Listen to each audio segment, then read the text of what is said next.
தேவனுடைய வார்த்தையின் வல்லமை என்ன செய்வது என்பதை நாம் பார்க்க வேண்டும். லாசருவை வெளியே வா என்று சொல்லி பாருங்க, செத்து 1 மணி நேரத்தில் வந்திருந்தாருன்னா, எழுப்பியிருந்தாருன்னா எல்லாம் என்ன தெரியுமா சொல்லியிருப்பாங்க? கொஞ்சம் கொஞ்சம் உயிர் என்ன பண்ணி இருந்திருக்கோம், உள்ள இருந்திருக்கோம், அதனால தான் எழுப்பிட்டாரு. அடுத்த நாள் வந்திருக்கலாம், 2 நாள் கழிச்சு வந்திருக்கலாம். எத்தனை நாள் கழிச்சு வராரு? 4 நாள் கழிச்சு வராரு. பினிஷ், மூடிட்டாங்க. உங்களுக்கு ஒன்று தெரியுமா? செத்த 24 ஹவர்ஸ்ல உயிர் போயிடுச்சு. எனவே நம்மளுடைய சதையெல்லாம் என்ன ஆயிரும், ஒரு மாதிரி அப்படியே எலும்புலேருந்து நரம்புலேருந்து அப்படியே கலர ஆரம்பிச்சிடும். அதான் மீன் வாங்கும்போது இப்படி குத்தி பார்ப்பாங்க, நொந்து இருக்குதா என்ன. உயிர் போன உடனே இந்த சரீரம் என்ன ஆயிரும், நொந்துரும், அவ்வளவுதான். நாருமேன்னு சொல்றாங்க. 4 நாள் ஆயிடுச்சு, தோணும் என்ன வரும், நாருமே.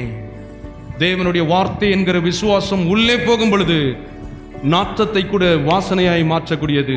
மரித்ததை உயிர்ப்பிக்கிறது விசுவாசம். கரங்களை தட்டி தேவனை மேம்படுத்துங்க.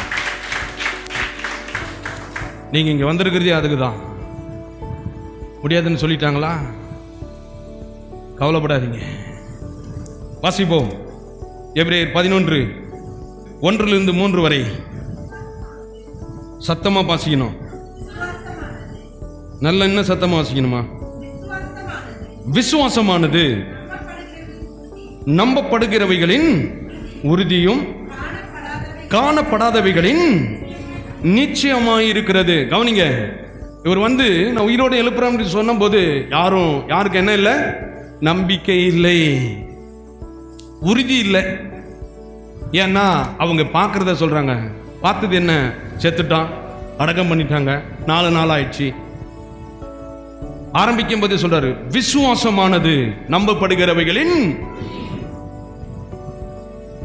அவர் நம்புறாரே, டாக்டர் நம்பலனாலும், பெத்த தாய் நம்பலனாலும், கட்டின மனைவி நம்பலனாலும் அவர் நம்புறாரே.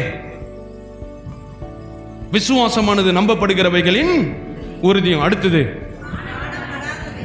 அவன் இப்போ வெளியே வர்றதை நீங்க பார்க்க முடியல, காணப்படாதவைகளின் நிச்சயம் அவன் வெளியே வருவான். நீங்க பார்க்கிற மாதிரி வருவான், நீங்க உயர்ற மாதிரி ஆசீர்வதிக்கப்படுவாங்க. அடுத்தது, அதனாலே முன்னோர்கள்னா யாரு? ஆபிரகாம், ஈசாக்கு, யாக்கோபு, இவங்களெல்லாம் பார்த்தீங்களா இல்லையா? அதனால முன்னாடி இருந்தவங்க எல்லாம் இப்படிதான் இருந்தாங்க. அதனால அவங்கள பார்க்கும்போது அவங்க ஒரு சாட்சி, அவங்க ஒரு காட்சி பொருள். ஆபிரகாம் எப்படி செய்மானானான்? விசுவாசத்தினாலே.